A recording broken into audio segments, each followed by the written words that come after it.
Чай се обада на Васето да го видя какво прави.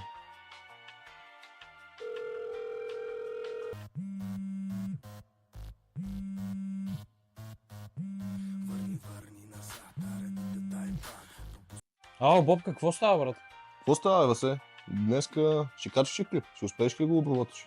Оф. Нямам време сега да мисля какво го качвам в страницата, брат.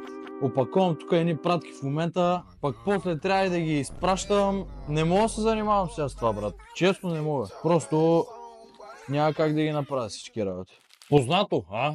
Ако не искаш и ти да се мъчиш като мен, изгледай тези 3 стъпки, в които ще спестиш часове в измислене и качване на съдържание. Първо, избери 3-4 теми, които клиентите ти постоянно питат. Второ, засними 10-15 кратки видеа наведнъж за тези теми. Може да стане в рамките на 2-3 часа. И трето, обработваш всичко, за да остане само постването. И готово. Социалните мрежи работят за теб, а не обратното. Последвай за още ценни съвети.